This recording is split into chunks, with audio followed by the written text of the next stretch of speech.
اب جو آیت آ رہی ہے اس حصے کی وہ یہ ہے، بہت عظیم آیت اس پہلو سے ہے کہ اسی سے استدلال کیا حضرت عمر نے رضی اللہ تعالیٰ عنہ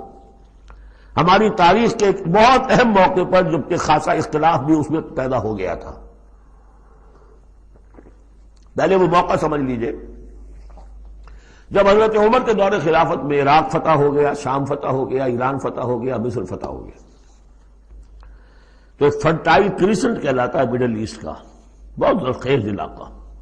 درمیان میں تو اگرچہ عراق کے اور شام کے ایک بڑا صحرا ہے لیکن ایک کریسنٹ پاتا ہے، بہت فرٹائل ایریا۔ اب یہ جو مجاہدین تھے، صحابہ کرام کتنے تھے؟ چند ہزار۔ ان کی طرف سے مطالبہ ہوا کہ یہ ساری زمینیں یہ مال غنیمت ہے،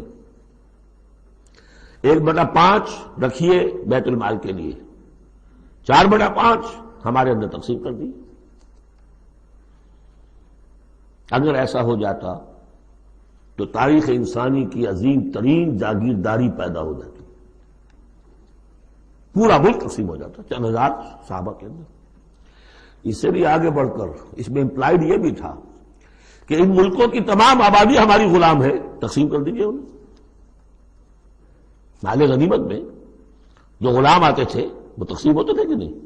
لونڈیاں آتی تھی تو غنیمت تقسیم ہوتی تھی کہ نہیں؟ یہ اتنا بڑا مسئلہ تھا، حضرت عمر رضی اللہ تعالیٰ عنہ نے اس پر غور کیا، اور ان کی رائے یہ ہوئی کہ یہ جو مال ہے یہ مال فے شمار ہوگا، مال غنیمت نہیں۔ مال غنیمت صرف وہ ہوگا جو کسی جنگ میں مارکے کے عین مقام پر جو چیز ملے گی، جو تلواریں دشمن کے ہاتھ سے آپ کے ہاتھ لگ گئیں، زرہیں ہیں اور سامان ہے، یا بھیڑیں بکریاں ہیں، ان کے بھی تو راشن ساتھ ہوتے تھے کہ نہیں، گھوڑے ہیں، اونٹ ہیں، یا وہاں جو پی او ڈبلیوز ہوں گے جو وہاں گرفتار ہوں گے، جو لڑنے والے، یا عورتیں اگر وہاں ساتھ ہوں گی وہ کنیزیں بنائی جائیں گی، تو جو محاذ جنگ پر جو مال آئے گا وہ تو غنیمت ہے۔ لیکن پورا ملک، اب جنگ تو ایک ہوئی ہے، نہاوند کی جنگ ہوئی ہے یا فلاں کسی اور کی جنگ ہوئی ہے، تو اس کے نتیجے میں تو پورا کا پورا ملک جو ہے کسی کے قبضے میں آ گیا۔ ساری حکومت جو تھی ابراہیم لودھی کی، پانی پت کی جنگ کے اندر وہ ہارا اور ساری حکومت جو ہے وہ اب بابر کی ہو گئی۔ تو اگر اس طرح کا کوئی معاملہ اس وقت سمجھا جاتا تو اب سارے کے سارے لوگ غلام اور ان کی عورتیں کنیزیں، جو چاہیں کریں۔ اب اس پر جب حضرت عمر کی یہ رائے ہوئی، اور اس کے لیے دلیل یہ لائے تھے کہ انہوں نے فرمایا کہ یہ جو فے کا حکم چلا آ رہا ہے، اس میں ایک تو فرمایا گیا ما افاء اللہ علی رسولہ من اہل القری فللہ وللرسول ولذی القربی والیتامی والمساکین وابن السبیل۔ اگلی آیت میں فرمایا للفقراء المہاجرین الذین اخرجوا من دیارہم واموالہم۔ اسی کے ساتھ جوڑا انہوں نے اس آیت کو والذین جاؤوا من بعدہم، جو اور بعد میں آئیں گے۔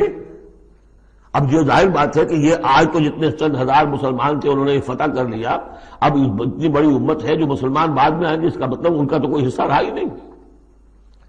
یہ بیت المال کے حصہ کی ملکیت قرار پائیں گی ساری زمینیں، تاکہ یہ امت مسلمہ کی ایک کلیکٹیو ملکیت ہو، collective ownership of the whole Muslim ummah, تاکہ اس سے جو بیت المال کے اندر خراج آئے گا اس خراج سے تمام مسلمانوں کی بہبود، اور یہ کہ اللہ کے دین کی آگے نشر و اشاعت، اس کا ایک مکمل نظام، اور جو ہماری حدیں ہیں تو سرحدوں کے اوپر جو ہے فوجی پہرا، اس کے لیے باقاعدہ فوج رکھنا، اس کے لیے مسلسل جو ہے آمدنی چاہیے، اس سب کے لیے حضرت عمر نے کہا کہ یہ مال فے قرار پائے گا ان لوگوں کی اس آیت کی وجہ سے، کہ اس میں حق صرف انہی کا نہیں ہے کہ جو اس وقت ہیں، والذین جاؤوا من بعدہم، وہ جو لوگ ان کے بعد آئیں گے ان کا بھی اس کے اندر حق ہے۔ اس آیت سے انہوں نے استدلال کیا رضی اللہ تعالی عنہ۔ اور یہ بھی میں آپ کو بتا دوں کہ صحابہ میں سے بڑے اہم صحابہ نے حضرت عمر سے اختلاف کیا، ان کا نہیں یہ مال غنیمت ہے تقسیم کیجیے۔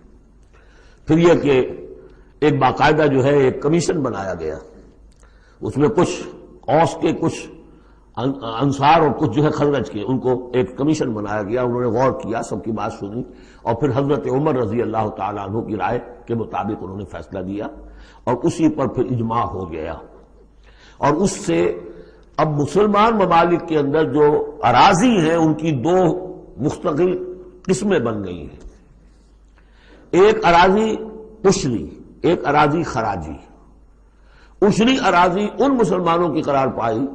اور اس علاقے کے مسلمانوں کی قرار پائی جو بغیر لڑے بھڑے ایمان لے آئے، جیسے مدینے کے لوگ، حضور نے مدینے کو فتح تو نہیں کیا بلکہ وہ تو خود لے کر آئے حضور کو، تو وہاں کی زمینیں انہی کے قبضے میں رہی۔ عشری زمین قبضے میں ہوتی ہے، ملکیت ہوتی ہے مسلمان کی، اس میں سے عشر ہوگا پیداوار کا 10واں حصہ یا 20واں حصہ۔ یہ زمینیں کہ جہاں کسی قوم نے، کسی فوج نے ڈٹ بھڑ کر پھر شکست کھائی ہو یا پھر کسی اور طریقے سے فتح کیا گیا ہو ملک، اگر مسلمانوں نے فتح کیا ہو تو وہاں کی ساری زمینیں خراجی ہیں، وہ کسی کی انفرادی ملکیت نہیں ہے بلکہ اجتماعی ملکیت ہے۔ کلیکٹو اونرشپ آف لینڈ پہلی مرتبہ تاریخ انسانی میں حضرت عمر رضی اللہ تعالیٰ عنہ کے اس اجتہاد کے نتیجے میں وجود میں آیا۔ کلیکٹو اونرشپ آف لینڈ، یہ کسی کی انفرادی ملکیت نہیں۔ جو ملک بھی فتح کیا گیا ہے بزور شمشیر طاقت کے ساتھ، اس کی زمینیں خراجی ہیں، عشری نہیں ہے، یعنی وہ مسلمانوں کی اجتماعی ملکیت ہے، انفرادی نہیں ہے۔ اب مسلمان ہو چاہے تو وہاں پر، چاہے وہ مجوسی تھے یا ہندو ہو، کوئی ہو، وہ کاشت کریں گے، لیکن اس میں سے خراج جائے گا سیدھا بیت المال میں، کوئی اس میں بیچ میں نہ زمیندار ہے اور نہ کوئی جاگیردار ہے۔ اس زمین کو کہتے ہیں خراجی زمین۔ اور پچھلی صدی تک تقریباً اس پر اجماع تھا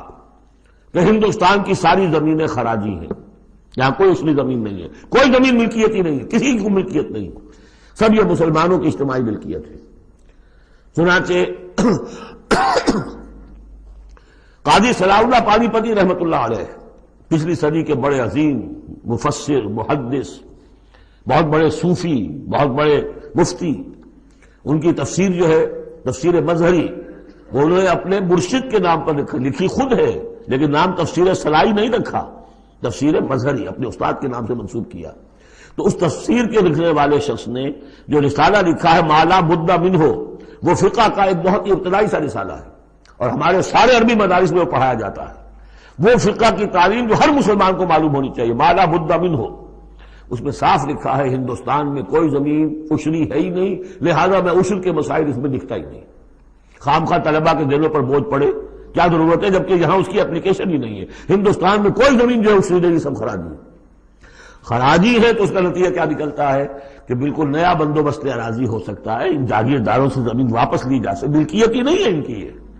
یہ تو یہ کہ کبھی کسی شہنشاہ نے دے دی یا انگریزوں نے دے دی، کسی اور نے دے دی، ان کی ملکیت نہیں ہے، یہ ہے عشری زمین، یہ خراجی زمینیں خراجی رہیں گی۔ یہ بہت اہم مسئلہ ہے اور اس کا تعلق اس آیت سے ہے۔ والذین جاؤوا من بعدهم یقولون ربنا اغفر لنا ولاخواننا الذین سبقونا بالایمان، وہ یہ کہتے ہیں پروردگار ہمیں بھی بخش دے اور ہمارے ان بھائیوں کو بھی بخش دے جو ایمان میں ہم سے سبقت لے گئے، ہم سے پہلے تھے۔ ولا تجعل فی قلوبنا، اور ہمارے دلوں میں مت پیدا کر غلا، کوئی بھی کدورت، کوئی بھی بیر، للذین آمنوا، ان لوگوں کے لیے جو صاحب ایمان ہو۔ ربنا انک رؤوف الرحیم، پروردگار تو رؤوف ہے اور رحیم ہے۔